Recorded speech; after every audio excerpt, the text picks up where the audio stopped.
I'd like to share a dream with you about a creature that is very stealthy, very insidious, evil, and has far-reaching effects in our personal lives and in our ministries, even in our walk with the Lord, especially in our walk with the Lord, and especially given the amount of time we have left to reform our lives. This is a dream that I had 35 years ago, and it was a warning dream that the Lord gave me when I had become a Christian. Just to give you a little bit of background, my mother was a makeup artist and my father was a very well-known designer in Chicago. And I was a professional nature photographer, and I did annual reports and things like that, and just a lover of beauty. Just loved beauty. I loved all the things that are in nature that God created, and I wasn't a Christian, but I would seek out beauty, and that was a joyful career for me. I really enjoyed it. So that's a little background on me as I come into this dream.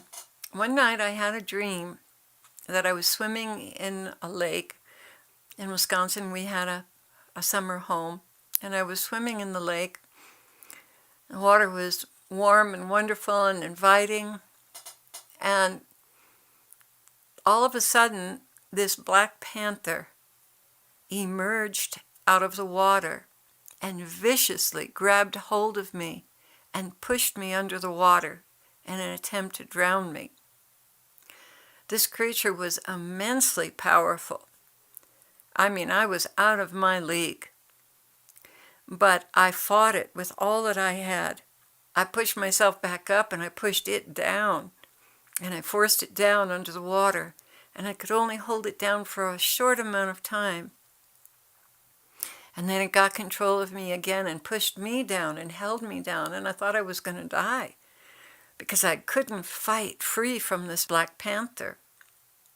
Well, I came back up out of the water finally, and I pushed it down. And this went on for a long time in my dream. I tend to have long dreams. And I know that because I wake up and look at the clock and go back to sleep, and the dream picks up where it left off. But this went on for a very long time. Finally, I had pushed this creature down, and I was completely exhausted, and I couldn't see it anywhere. But this had happened so many times before that there was no guarantee that this creature was dead. And I woke up from this dream in that state. I had pushed it underwater, but I didn't know if it was really dead. It was years before I understood the true meaning of that dream. As I struggled as a Christian, I was very much into clothing and looking nice and dressing my family nicely and hair and makeup and all of that. You know, I came into becoming a Christian from a more earthy, natural background. But because of the way that people dressed in the church, I thought, well, since I'm going to be a Christian, I guess I'll dress like them too. And so I really did it. I really went out of my way to fit in as far as fashion and design goes, both with my clothing, my house, my children, my husband, everything. Well, it soon became obvious that I was spending a lot of time on that and was taking a lot of my attention, not to mention resources. It was taking attention from my prayer life, from my relationship with the Lord, from my children, from my husband. There was this driving force in me to have beautiful things and to be well dressed. And finally, I made a break from this thing, from this desire nature of mine that was so strong. I finally, through God's grace, made a tremendous break, a tremendous victory over this. I totally left the world behind. I left everything behind and took on a very simple, pure life, which brought me so much closer to the Lord, so much closer to my children. It was just beautiful.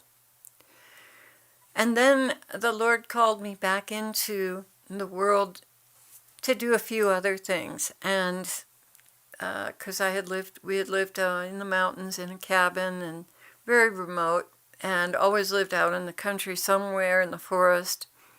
But the Lord called me back into the world, so to speak, but with a new freedom, a freedom of not being in bondage to all of these things like how you look, how you dress, and so on. But it started to seep in again. And this is when I realized the Black Panther was this lust for things, for beautiful things. And this creature I thought I had killed came up again. And I had to deal with it again and kill it again and again and again. And it would surface in little ways. I became fascinated working with semi-precious gemstones in bracelets. I became fascinated with spinning wool and weaving. Now, here's the diabolical nature of this drive. Let's say I get everything under control as far as beauty and nice things go. Well, then I'd get some kind of an urge to start cooking and to make better meals, to make almost gourmet meals, I guess you could say, which is totally out of line for me. And then the Lord would instruct me, and I'd get a hold of myself, and I'd say, oh boy, that's another sidetrack. And then I'd get into physical fitness, and that would take me over. And I guess what it really is, or what it boils down to, is just a lust for the things of the world, things that are worldly. And it doesn't even matter what form these things take, as long as they take you away from Jesus, as long as they take you away from the really important things in your life, your husband, your family, a ministry that the Lord may have for you to do. And guys, you aren't exempt either. It could be hunting and fishing, working on cars, working in your shop, taking up art or bodybuilding. It could be anything, as long as it takes you away from the things that are important, as long as it dominates your schedule and takes you away from the Lord. All of us are prone to these addictions. That's the Black Panther. And for many of us, the only way to conquer this strong force in our life is the grace of God and recognizing it for what it is. All that Satan is concerned about is that you're taken off track and you don't fulfill your destiny. So he'll find a million different ways to appeal to your fleshly nature and get you so deeply involved in these things that they obscure anything having to do with the Lord. Or at least they minimize the Lord and put him in a little box of spare time instead of him being the central core of your life and your existence.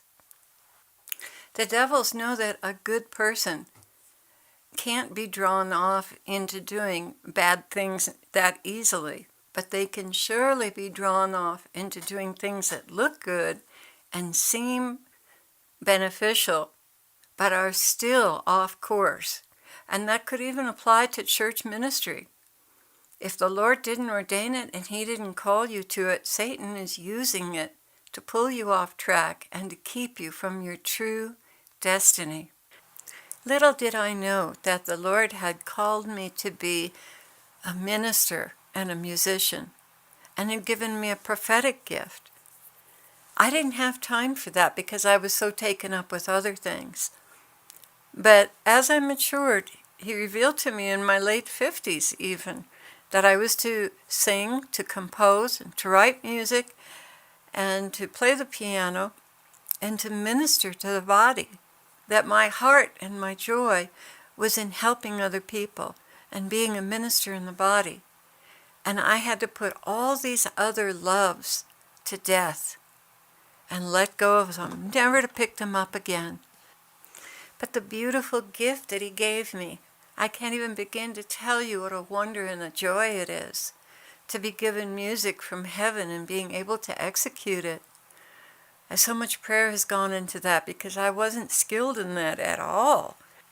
These were totally new gifts that brought so much satisfaction and deep fulfillment and into the true meaning of my life and the true calling of my life.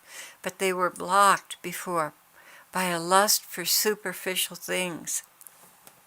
Even after all the experience I had had renouncing these things, getting free from them, they still came back up in my life. I still had a very strong attraction to them. Now, the reason I'm sharing this with you is because I see this very much as indicative of the church and the ways that she emulates the world in clothing, in building projects, in decor. There's so much competition. Just when you walk in the door of church, everyone is all dressed up. Their hair is done, their makeup's perfect, their children are perfect, and it's like they're little plastic cutout Barbies walking into church. And a lot of time goes into perfecting that look. A lot of time and a lot of effort. And houses that are just to the nines with beautiful drapes and furnishings and stained glass windows and skylights and you name it. Name art on the walls.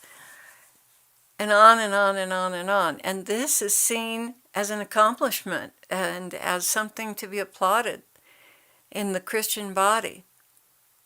Now, compare that to the early days of the church, when people were being martyred and their houses and everything they owned was being confiscated because they loved the Lord.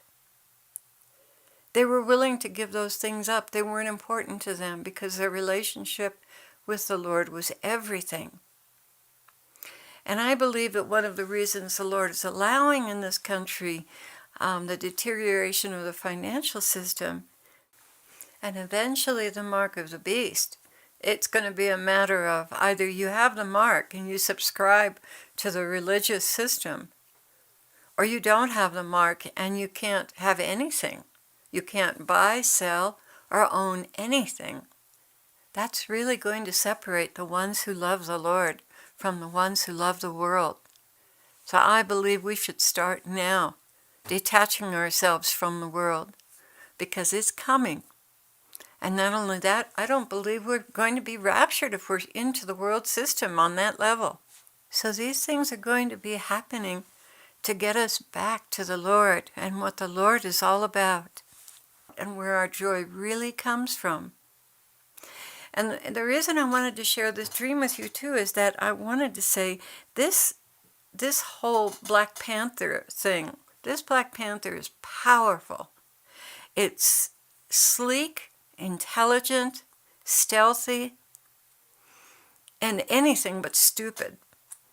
These demons that cause us to buy into the world and to lust after the things of the world and the status that the world has to offer, they are stealthy and clever, and they know how to wrestle us down under the water so that we're smothered.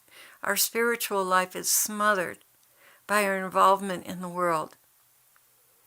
And people go unsaved, ministries go unbirthed, because a person has gotten involved in worldly things, in beautiful things.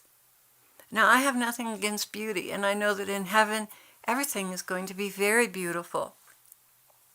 But if God has called us to be holy and pure, not of the world, but in the world, and to be an example, the last thing in the world we want to do is to be in the grips of this Black Panther of lust and social status and pride, the pride of life. So I just wanted to share that with you and say that this is a powerful, powerful force, and it can really destroy everything that God has put inside of you, everything that God has called you to do.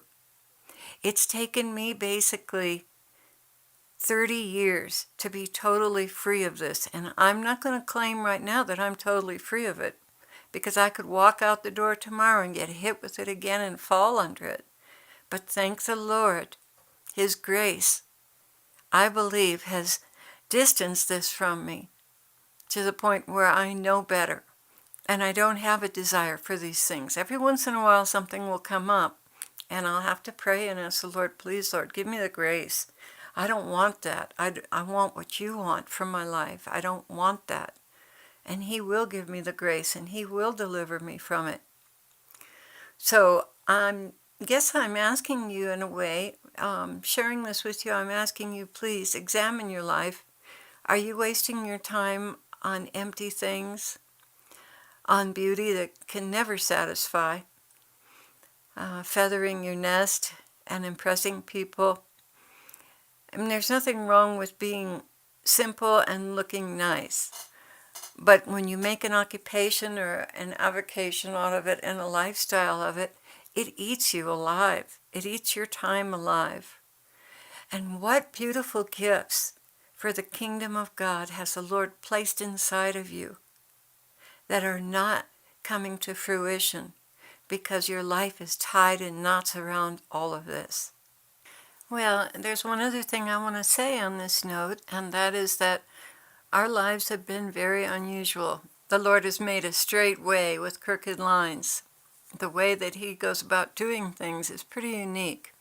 And at some point in time, I'd like to share with you some of the methods of discernment that we use to determine if something is really the Lord or if it's a distraction. And I know most of you, if not all, have your own special ways of discerning. But you know, it can get pretty tough sometimes because people around you can discourage you and throw you off course. And we have to be connected to the Lord in intimacy and to be connected to the Holy Spirit and have wisdom in choosing the path of life that the Lord has laid out for us.